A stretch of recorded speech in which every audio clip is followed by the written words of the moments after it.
대중매체에 구체적으로 어떤 것들이 있고 어떤 특징이 있는지를 지금부터 정리를 할 거야. 그런데 여기 봐봐. 되게 중요한 건데요. 좀 연식이 오래된, 그러니까 옛날부터 존재했던 대중매체가 있고 그런 걸 우리가 전통적인 대중매체다라고 얘기하고요. 정보통신 기술이 발달하면서 비교적 최근에 등장한 대중매체를 뉴미디어라고 이야기를 해요. 둘 다 대중매체는 대중매체인데 자, 전통적 대중매체는 무엇이고 뉴미디어는 무엇이며 이런 것들의 특징에 어떤 차이가 있는지 한번 보도록 할게요. 전통적인 대중매체 하면 아까 선생님이 얘기했던 거 그게 전부야. 신문, 종이에 글자가 찍혀 있다 그래서 우리가 이런 걸 인쇄매체라고 얘기하는데 어쨌든 뭐 신문 같은 것도 있고 그 다음에 라디오, 그 다음에 TV. 근데 여기서 말하는 TV라고 하는 건 요즘처럼 스마트 TV 이런 걸 말하는 게 아니라 옛날에 딱 채널 몇 개 정해져 있었던 이런 TV를 말하는 거예요. 채널 틀면은 기본적으로 볼 수 있는 채널은 M으로 시작하는 거, K로 시작하는 거, S로 시작하는 거, E로 시작하는 거 한정돼 있는 채널을 가지고 있던 TV.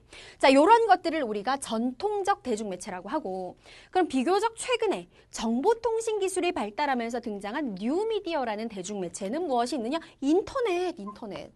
컴퓨터를 이용해서 쓸 수 있는 인터넷. 그리고 요즘은 컴퓨터를 가지고만 인터넷을 쓸 수 있는 거 아니잖아요. 스마트폰.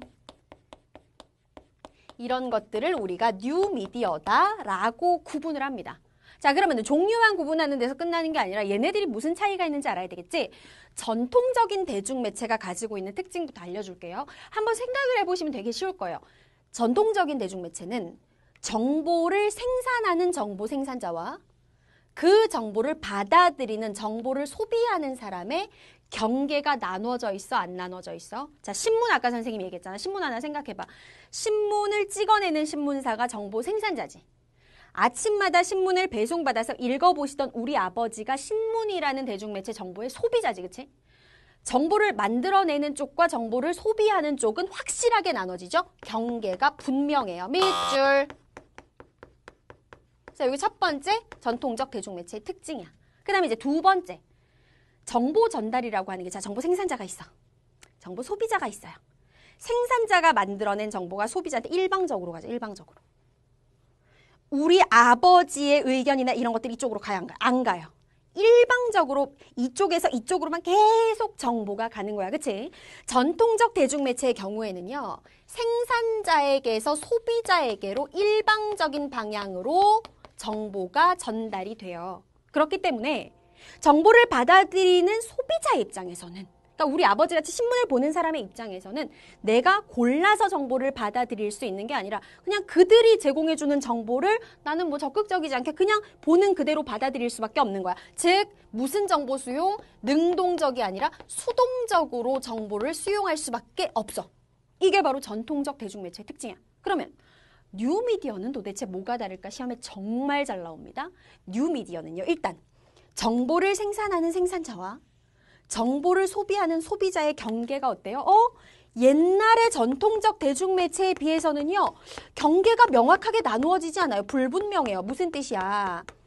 여러분들 뉴미디어에 해당되는 거 뭐 요즘은 인기가 시들해졌지만 한때 난리가 났었던 뭐 아프리카 TV, 요즘 유튜브 같은 거 많이 보잖아요. 이런 것들도 뉴미디어에 해당이 되거든. 그럼 유튜브라든지 아프리카 TV라든지 이런 걸 한번 생각을 해봐. 아프리카 TV에 내가 아프리카 TV에서 원하는 채널을 보는 정보 소비자가 될 수도 있지만 맘만 먹으면 내 채널을 만들어서 실제 내가 방송을 하나 만들어서 실제 방송을 하는 정보의 생산자가 될 수 있단 말이야. 유튜브도 마찬가지야. 내가 좋아하는 채널을 구독해서 보고 있지만 그러니까 보고 있을 때 나는 뭐가 되는 거야? 정보의 소비자가 되지만 내가 유튜브에다가 무언가를 영상을 만들어서 찍어서 올릴 수도 있잖아요. 그땐 정보 생산자가 되는 거야.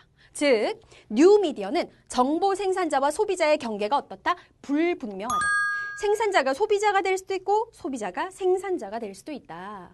두 번째 특징은 무엇이냐? 아까 전통적인 대중매체는 일방적 정보 전달이라 그랬는데 유튜브하고 아프리카 TV를 생각하면 되게 쉽죠. 여기서는 쌍방향 서로 정보 전달이 가능해요. 내가 방송을 보면서 우리 라이브 방송 같은 거 보면 이제 방송이 나오는데 거기에 채팅창 계속 올라가잖아요. 그렇죠? 내가 방송을 보고 있지만 나의 의견을 반대로 방송을 하는 측의 생산자에게 전달할 수도 있고 계속 이렇게 서로 피드백, 쌍방향으로 정보가 오고 갈 수 있다는 거. 그리고 정보를 받아들인 입장에서도요. 내가 원하는 채널 구독하고 있죠. 그렇죠? 여러분들도 유튜브에 뭐 셀 수 없이 많은 채널이 있지만 그 중에서 몇 개 골라서 보고 있을 거 아니야. 골라서 선택적으로 선별해서 정보를 수용할 수 있다. 이게 뉴미디어의 특징이에요. 그래서 전통적 대중매체와 뉴미디어가 도대체 어떤 특징의 차이가 있는지 이거 너무 중요하니까 공부 잘 하셔야 되고, 그렇다면 이제 넘어가서 지금까지 공부한 게 대중매체였잖아요. 이제는 단어가 비슷한 대중문화에 대해서 한번 공부를 해보도록 할게요. 대중은 다수의 사람들이라고 아까 선생님이 얘기했어. 그럼 의미 정리 끝난 거야. 대중문화라고 하는 건 뭐예요? 다수의 사람들이 동시에 즐기고 동시에 누릴 수 있는 모든 문화를 우리가 대중문화라고 하는 거예요. 예를 먼저 들어보겠습니다. 대중문화에 해당되는 거. 다수의 사람들이 같이 누구나 손쉽게 즐길 수 있는 문화가 뭐가 있지? 가요. 대중가요라고 하잖아요. 우리가 대중가요. 부잣집 사람들만 들을 수 있고 가난한 사람들은 못 듣고, 학력이 높은 사람은 들을 수 있고 학력이 낮은 사람은 못 듣고, 그런 거 아니잖아요. 원하면 누구나 손쉽게 접할 수 있죠. 대중문화죠. 그 다음에 우리가 TV를 통해서 볼 수 있는 수많은 방송들, 드라마들, 그 다음에 영화관 가면 누구나 볼 수 있는 영화들, 이런 모든 것들이 오늘날 사람들이 즐기는 대표적인 대중문화인 거야. 그렇다면 이 대중문화라고 하는 게 어떻게 등장을 할 수 있었느냐? 이유가 매우 많지만 가장 대표적인 이유는 두 가지 정도가 있어요. 먼저 첫 번째, 다수의 사람들이 함께 즐기고 누리기 위해서는 거꾸로 생각하면 다수의 사람들에게 동시에 이것들이 퍼져줘야 되잖아, 문화가. 그게 뭐 때문에 가능해진 거야? 앞에서 배운 대중매체 때문에 가능해진 거야. 즉, TV를 틀었더니 드라마가 나오네? 전국에 있는 모든 집에 동시에 드라마라고 하는 게 전달되잖아요. 뭐를 통해서? TV라는 대중매체를 통해서. 즉, 대중매체가 발달하다 보니까 대중문화가 발달할 수 있었다라는 얘기고, 또 하나, 먹고 사는 게 우리나라가 수십 년 사이에 굉장히 많이 발달했죠, 경제가. 그러니까 생활 수준이 향상돼서 누구나 기본적인 문화 정도는 즐길 수 있는 경제 수준을 갖추게 됐다.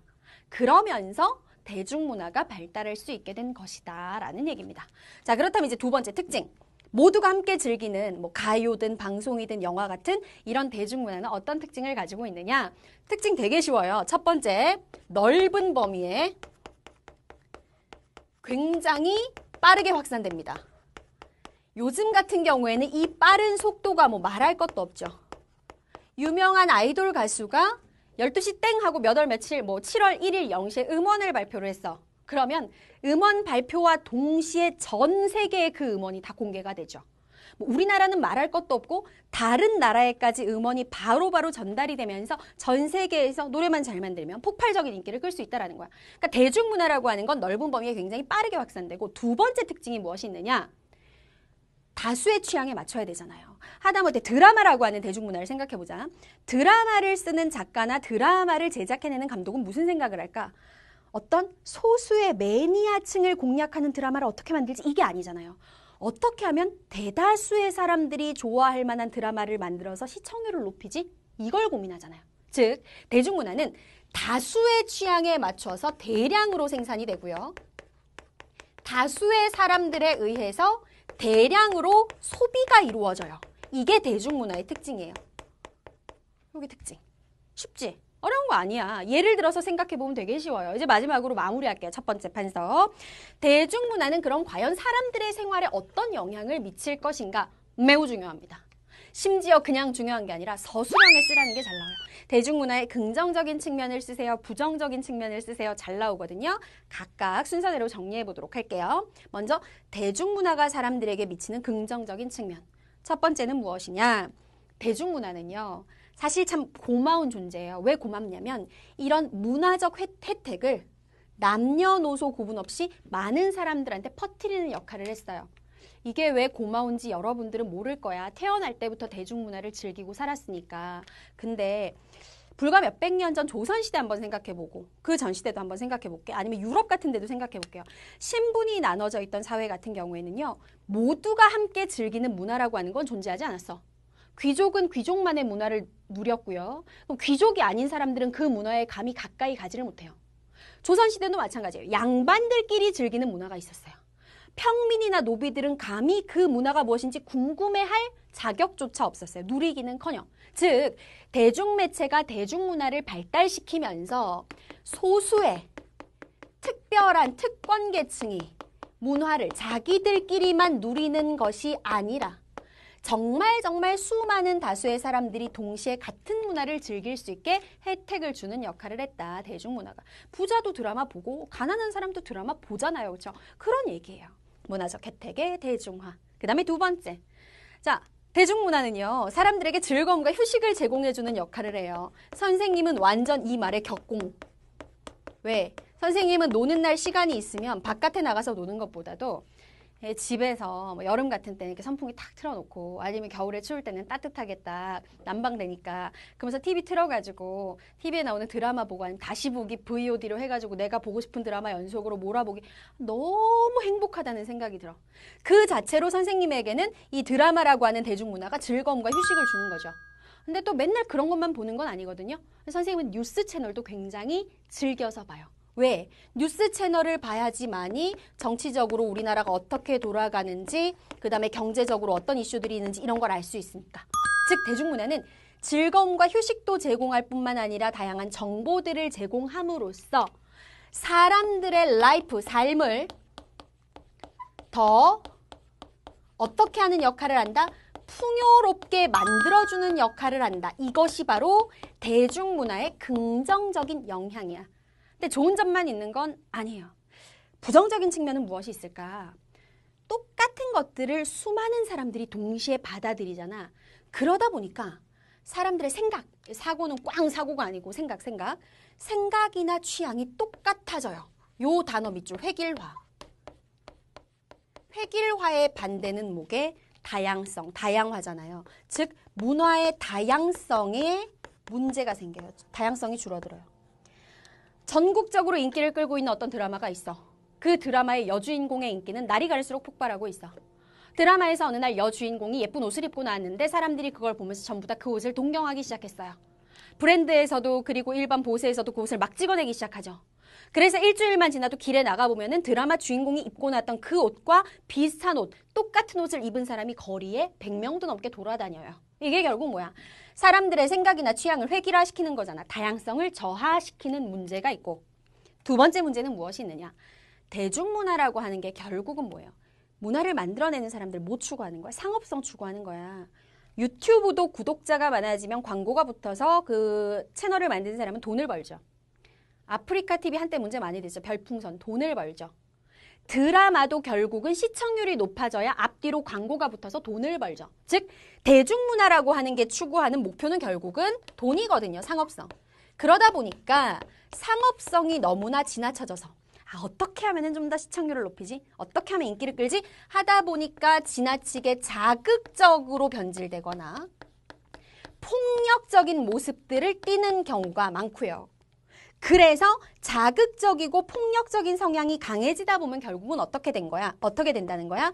대중문화의 퀄리티라고 하는 거. 문화의 질 자체가 낮아질 수 있다. 이게 대중문화의 부정적인 측면인 거예요.